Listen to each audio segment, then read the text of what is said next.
Olá, nesse vídeo eu vou mostrar como funciona um design pattern de composição. Vou usar esse design pattern no React Native, que serve tanto para React, para web também. Mas o exemplo que eu vou dar é com uma aplicação mobile. É, mostrar a aplicação disso nesse componente de post do Instagram. Aqui eu criei uma POCzinha de projeto de Instagram. E o que esse design pattern ele ajuda a gente? Ele ajuda a gente a dividir o componente em pequenas partes, né? E eu vou mostrar o quão fácil a gente consegue manipular os elementos desse componente e quão mais organizado fica, certo? Seguinte, na minha tela eu tenho uma flash list, que é uma lista com vários componentes, e eu tenho um post. Eu passo uma prop de post que tem esse tipo aqui para esse componente, que tem foto URL, que é a URL da minha imagem, a descrição, que é esse lorinho, isso aqui, a quantidade de likes, quantidade de comentários, o meu usuário, que tem o, o nickname, né, o username do meu usuário, que é Astolfo aqui, e o avatar URL, que é a fotinha do meu usuário. Até aqui faltou um espaço, eu vou colocar já já. Seguinte, na minha home eu tenho uma lista de posts aqui, desse tipo que eu acabei de mostrar. Eu passo para o meu componente post. Esse componente post, ele é uma função, então ele é um componente do React que recebe uma própria post. E para isso também, eu criei uma constante chamada post, que é um objeto que tem várias propriedades, como root, header, image, action e details. O que eu separei? O que eu pensei, né? Seguinte, o que vai ser o meu header, que eu separei aqui como header?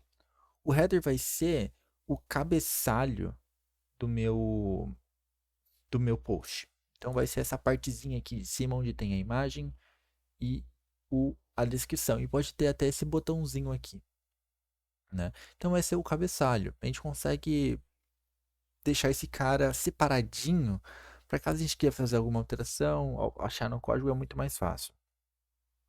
Vamos ver que é bem legal esse pattern.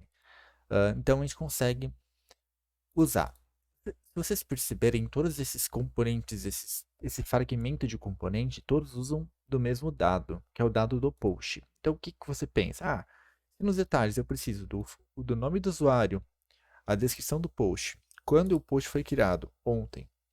Se nas minhas ações eu preciso de quantidade de like, quantidade de comentários, a imagem eu preciso da imagem URL.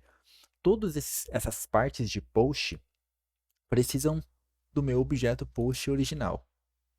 Então você pensa, tá, então todos as minhas partes da minha composição do componente original precisam ter acesso ao mesmo dado. E o que a gente faz para isso acontecer no React? A gente usa o conceito de context, que eu já vou mostrar como que é. Então, como que eu fiz? Primeiro, eu criei um objeto e para cada elemento desse objeto eu passo um componente separado que eu criei. Então, se eu dar post.root, eu vou mostrar para vocês o que é o post.root. É tudo que vai envolver esses outros. Tudo que vai envolver as partes do meu componente. Então, o root não é nenhuma parte específica, vai ser o meu contexto. Então, o post root ele recebe duas props. O post, que é o que eu passo aqui por prop. Então, lá fora eu passo o post para o meu post. Então, eu passo o objeto que contém o post em si para o meu componente post. E o meu componente post passa a prop de novo para o root. O meu post root ele vai usar um post context que a gente vai criar. Ele recebe um children também. O children é um node React que tudo que você passar aqui dentro da como chama? Sorte final de maior e menor, né? Dentro da tag HTML ali, como a gente poderia chamar, tudo que a gente passar lá dentro, ele passa como um children. Então, aqui eu passo um post context que a gente pode criar. Onde que eu defini o meu post context? Eu defini no post.txt. Deixa eu ver onde que eu criei ele. Aqui, post context. Eu criei um arquivo chamado post context que usa o create context do React. Então, como que funciona? Não sei se vocês já conhecem, mas é uma função create context que a gente passa o tipo do nosso post. Então, o que o nosso contexto vai passar para as partes do nosso componente. Então, todos os nossos itens do nosso componente, como cabeçalho, imagem, detalhes e ações, vão precisar de um dado só, de um dado em comum, que é o dado que a gente vai passar pelo contexto. Então, a gente passa o tipo do nosso contexto e ele inicia como null, certo? E a gente cria um hook, né? Um use hook, que é uma função que retorna outra função. A gente vai usar o use context do React e passar o post context por parâmetro. Então, o use context, ele aceita um React context com um tipo por parâmetro, certo? Então, primeiro a gente cria um contexto, um contexto, e passa esse contexto que nós criamos para essa função useContext, então para o nosso hook. Beleza? E aqui, esse ifContext, o que ele vai acontecer?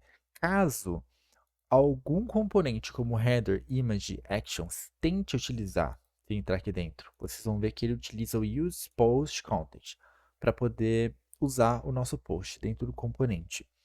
Se você tentar usar o contexto dentro de um componente, por exemplo, post action, que não esteja dentro cadê o root? Que não esteja dentro de um provider, ele vai dar problema. Então, se você usar um post details fora, lá na sua aplicação, em outro lugar da aplicação, ele vai dar erro. Porque ele vai falar assim, beleza, eu estou tentando pegar um post de um contexto que eu não estou dentro. Então, o meu post details, meu post header tem que estar dentro de um contexto que ele é dentro do post root tem um provider. Então, todos têm que estar dentro de um provider, certo? Então, caso não estiver, ele vai post components must be used within a post.root. Então, qualquer componente do post tem que estar dentro do post root, que está encapsulando todo mundo do children, que é o que nós passamos aqui. Todos esses caras vão ser passados no children, que estão dentro de um provider, certo? Então, esse é o erro. Então, agora, o nosso post action, o nosso post actions, por exemplo, que é um componente que tem um like button e o comment button, eles precisam do que? Do nosso like, no nosso like count, quantidade de likes. Por exemplo, o nosso post details, ele precisa, cadê? Ele precisa do post.user.name. Vocês lembram que o post, ele tem esse tipo. Então eu consigo utilizar o username do meu user através do nosso objeto post. A gente consegue extrair dentro de todo componente. Já me perdi aqui. Post header, por exemplo. A gente consegue extrair o post dentro de qualquer componente. Beleza? Então, qual que é a vantagem do nosso desse pattern também? É que caso a gente precisar trocar de fazer qualquer alteração de posição, por exemplo, eu quero que o meu header não fique aqui, eu quero que o meu header desça para baixo das ações. Eu só literalmente movo aqui, ele troca de posição. Então é muito fácil de você manipular os seus pedaços dentro de um componente. Porque você consegue separar as responsabilidades. Então, isso aqui é só o meu header. É só a minha imagem. É só as ações, só os detalhes. Você consegue fazer alterações muito específicas. Certo? Então, aqui eu fiz só um exemplozinho, né? Então, você tem dados compartilhados do nosso post. Você compartilha com os outros com as outras partes de um componente. E não se esqueçam que essas partes de componente têm que estar dentro de um provider. O provider, ele vai passar todas essas informações. A gente está passando por root, que passa para um provider. Tudo que estiver passando dentro desse value do provider, ele vai passar esse valor, vai compartilhar esse valor com todo mundo que está no children, que é os nossos pedaços do nosso componente. Beleza? Isso é um patamento legal, bem organizado, e espero que ajude vocês.